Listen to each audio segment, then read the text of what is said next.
My name is Ariana. I'm 22 years old, and my parents skipped my graduation to take my sister to prom. Let that sink in for a second. My graduation. The day I worked 4 years for. The day I stayed up until 3 in the morning studying for finals.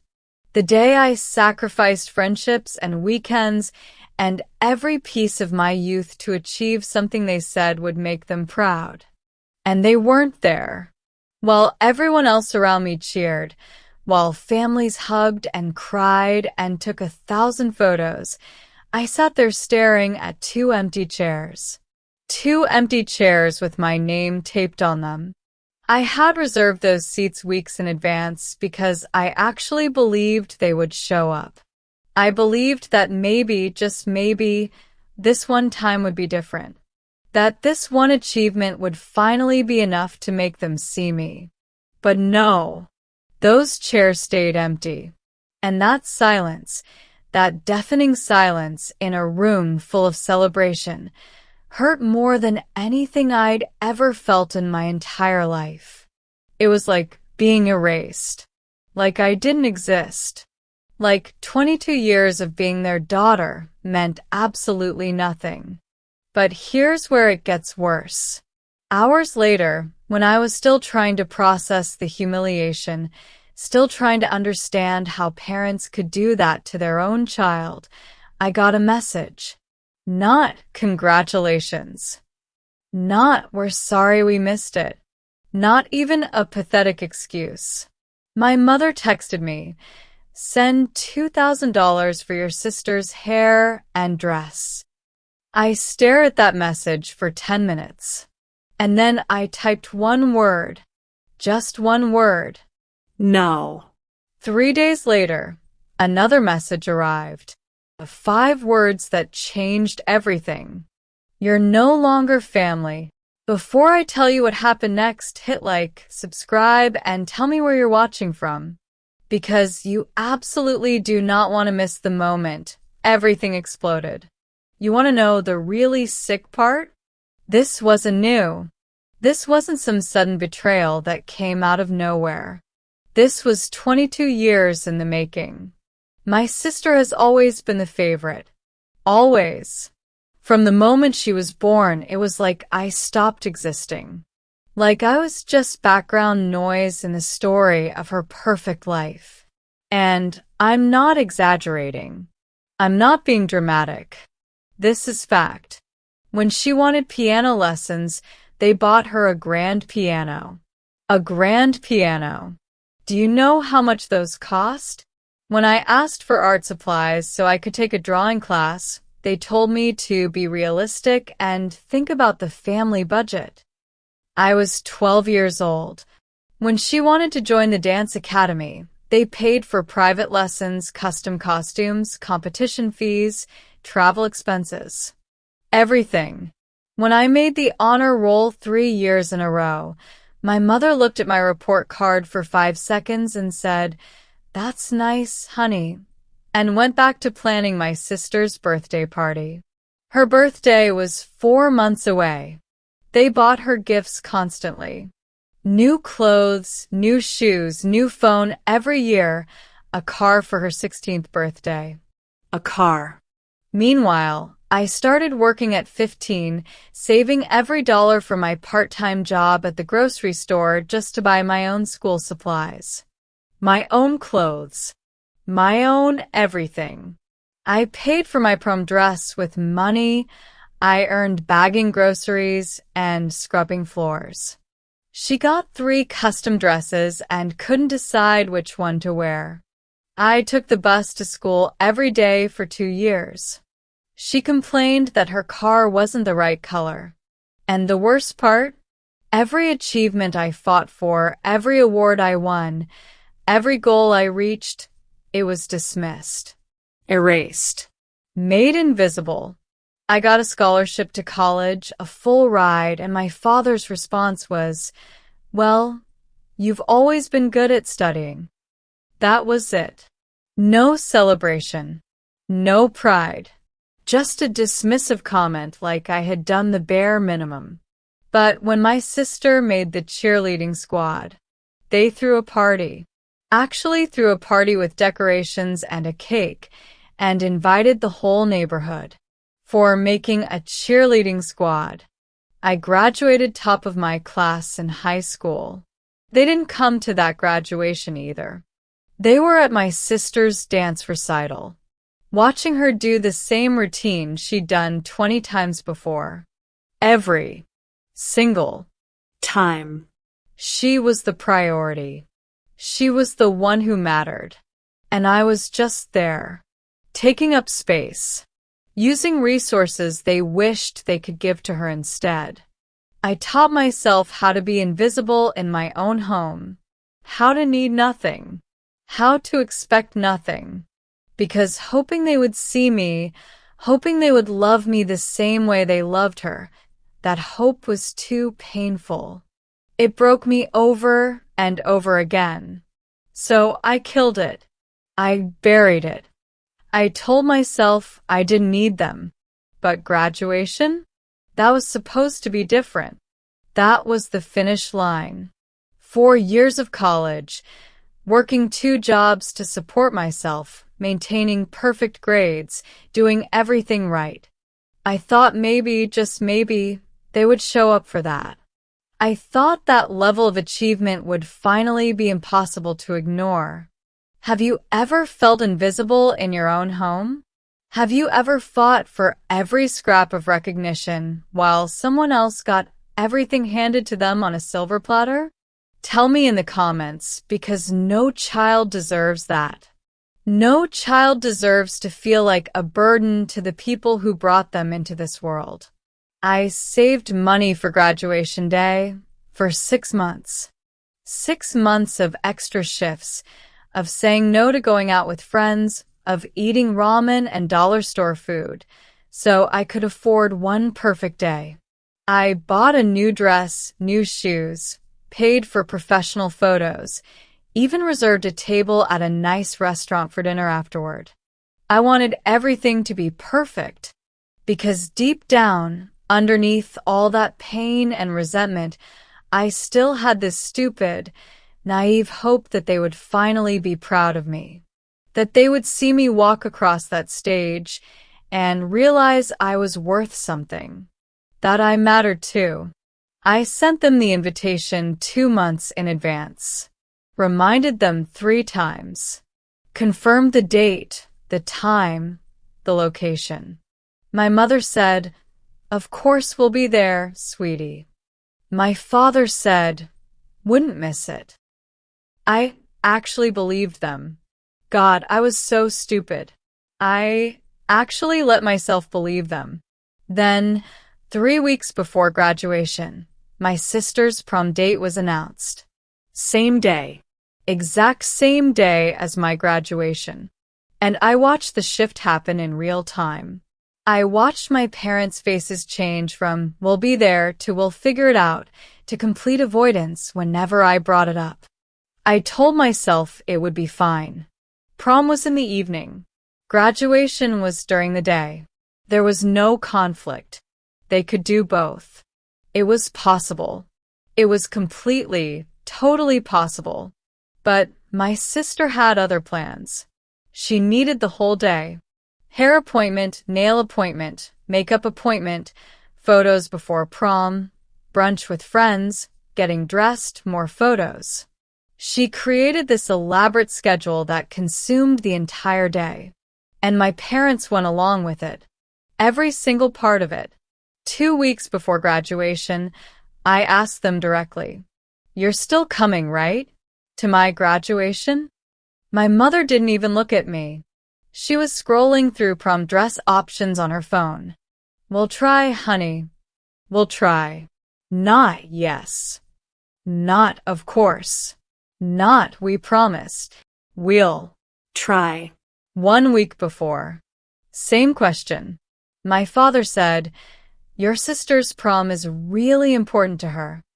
And your daughter's college graduation isn't important to you?" I didn't say it out loud. I should have.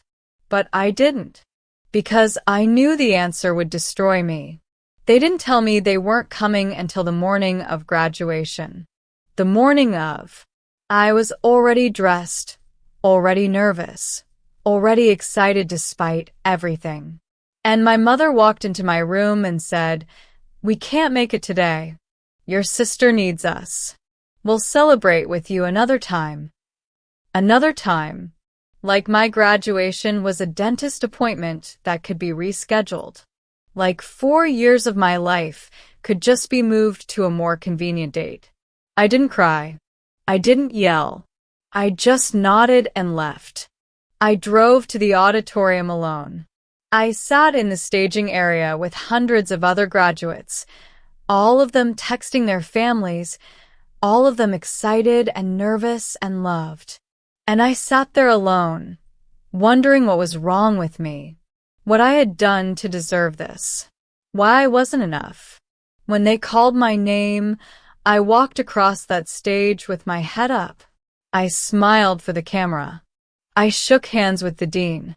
I accepted my diploma.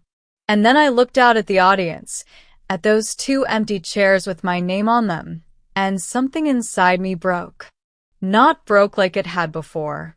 Not the kind of break that makes you cry or scream. The kind of break that makes you cold. Clear.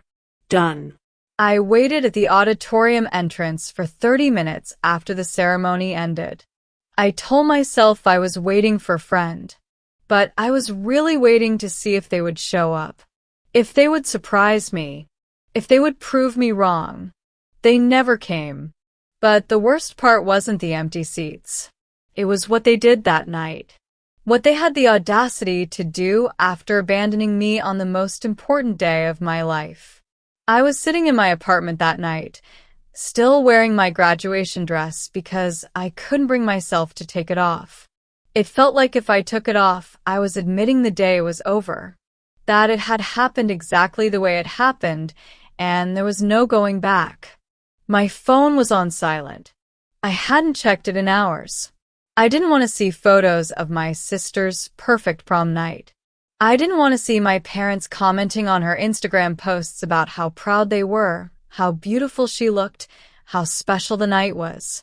But eventually I picked up my phone. And there it was.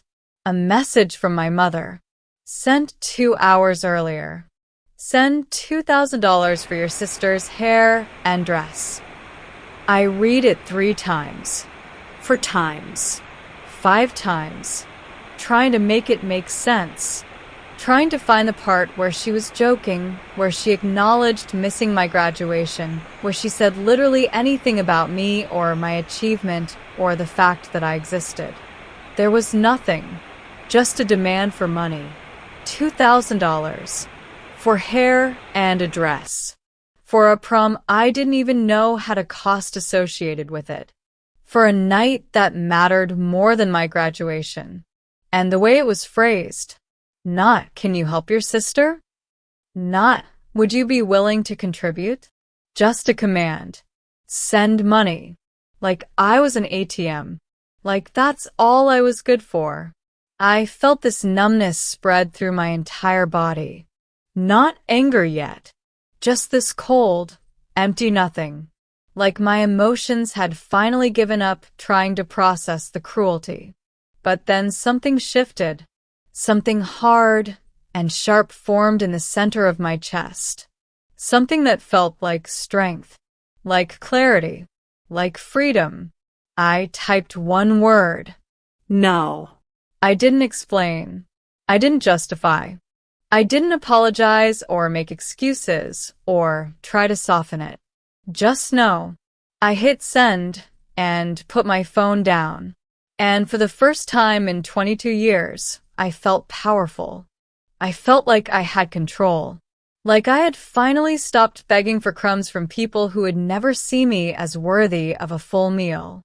3 days passed. 3 days of silence. I thought maybe that was it. Maybe they would just move on, find someone else to fund their golden child's lifestyle, and leave me alone. Then my phone buzzed. Another message from my mother. 5 words. "You're no longer family." 5 words. 22 years of being their daughter, erased with 5 words. Because I said no. Because I set one boundary. Because I dared to prioritize myself for the first time in my entire life. I stared at that message for a long time. And you know what I felt? Relief. Actual relief. Because she had finally said out loud what they had been showing me my entire life. I wasn't family. I never had been. And now I didn't have to pretend anymore. If you think that message is unforgivable, say agree in the comments. Because I need to know I'm not crazy for what I did next. I spent those 3 days after the disownment text in a strange kind of calm. I wasn't crying. I wasn't breaking down. I was thinking, planning. Because here's what my parents didn't know. I knew things. I paid attention. I had spent 22 years being invisible, which meant I saw everything they didn't think anyone was watching. I knew my sister's prom dress was expensive. Really expensive. Designer expensive. The kind of expensive that didn't match my parents' actual financial situation. Because they were good at pretending to be wealthier than they were. Good at keeping up appearances. But I knew the truth. I had heard the arguments about credit card debt. I had seen the overdue notices they tried to hide. So when my mother demanded $2,000 for hair and a dress, I did some digging. I checked my sister's Instagram. She had posted dozens of photos of the dress, the shoes, the accessories, tagging the designers, bragging about the cost. $17,000 dress. $17,000. And I thought, where did that money come from? So I made some calls.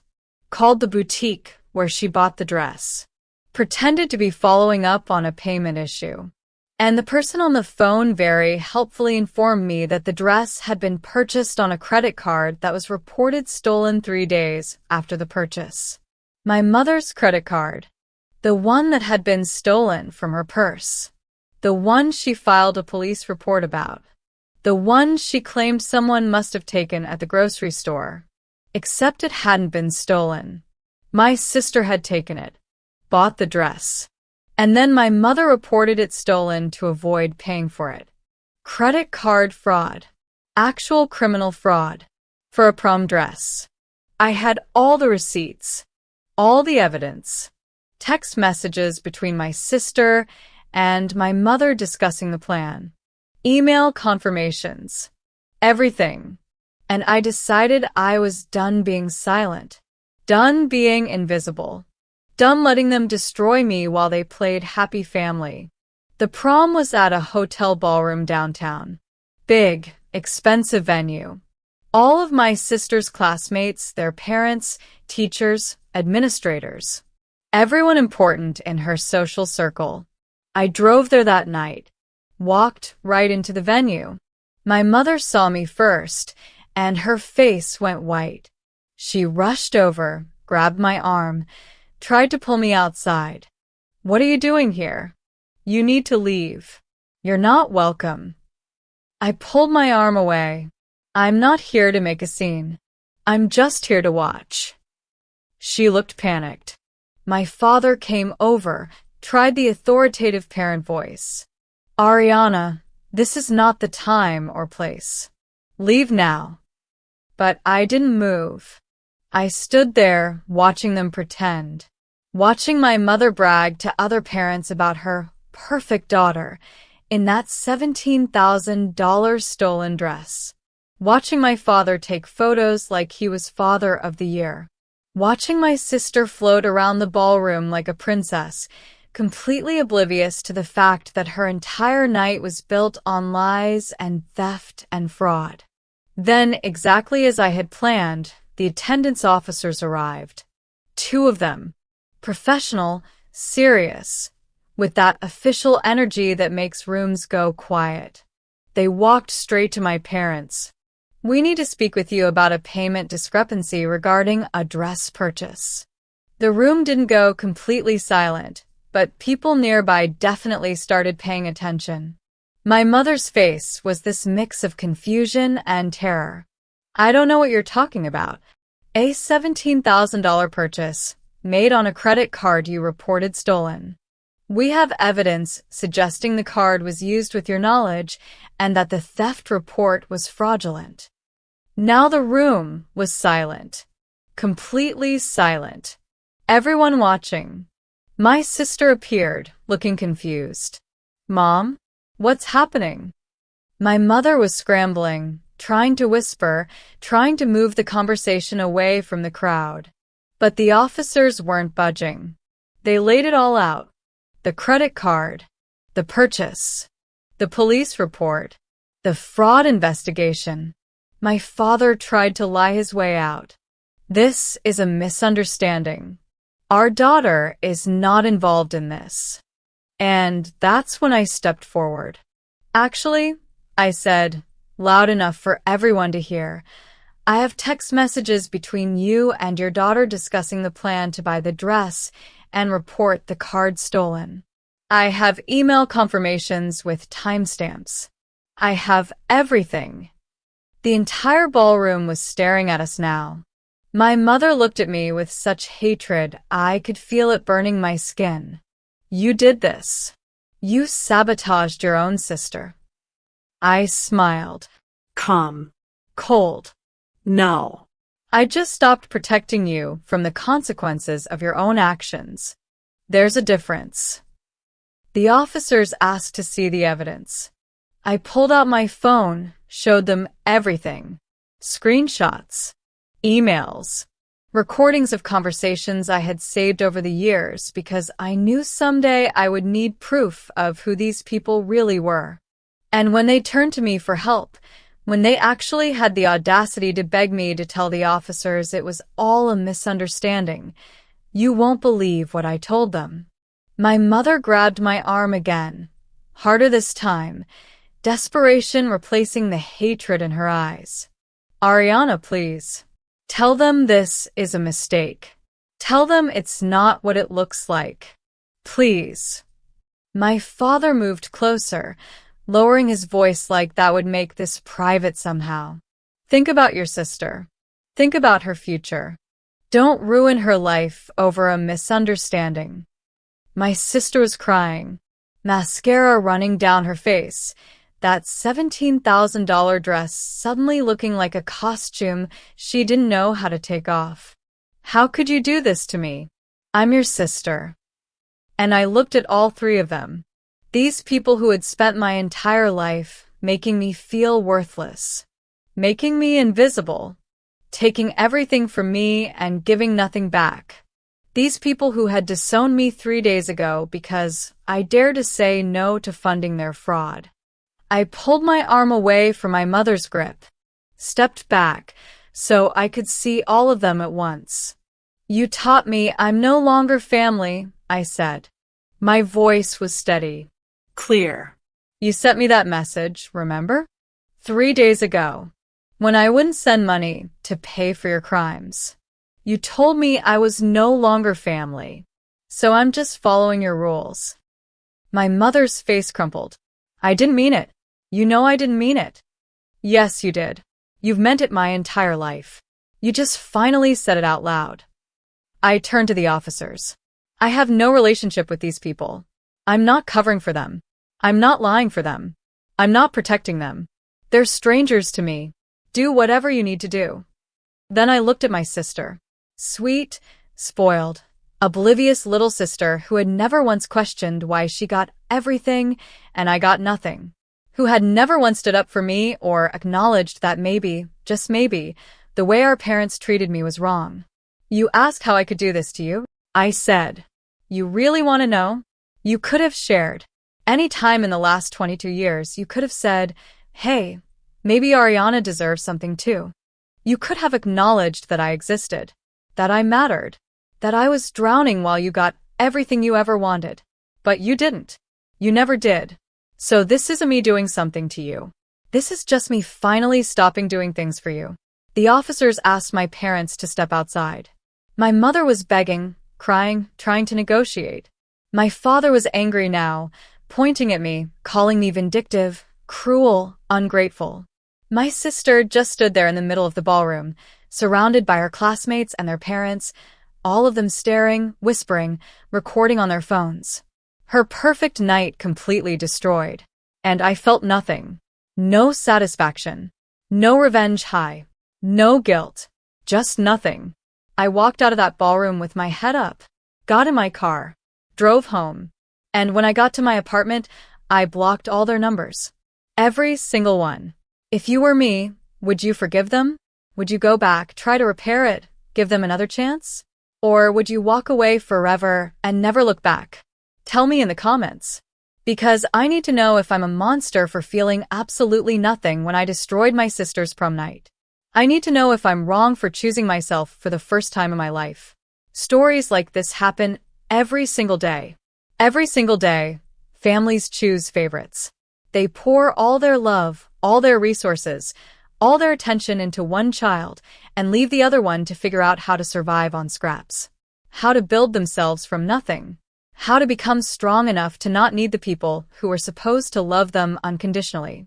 And the forgotten child is always told they're being dramatic, sensitive, jealous, ungrateful. Like recognizing blatant favoritism is somehow a character flaw instead of basic pattern recognition. They gaslight you into thinking you're imagining it, that you're making it up, that if you just tried harder, were better, were different, maybe then you'd be worth loving too. But here's what I learned. You can't earn love from people who have decided you're not worth it.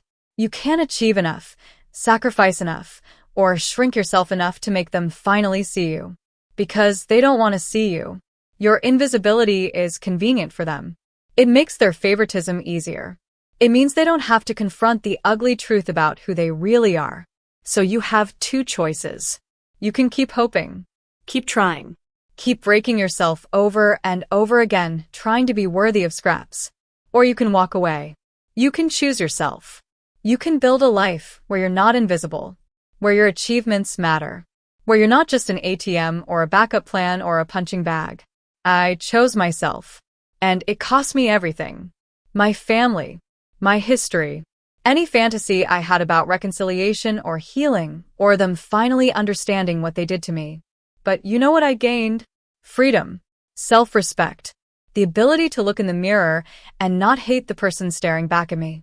Was it worth it? I don't know yet. Ask me in 5 years, 10 years.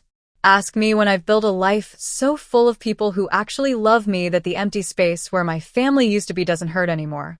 If you don't want to miss the next story that exposes what really happens behind closed doors, what families are really like when the cameras are off and the masks come down, subscribe right now. And if you're not subscribing, tell me why in the comments. Tell me what's stopping you. Because these stories need to be told. The invisible children need to be seen. We deserve to be seen.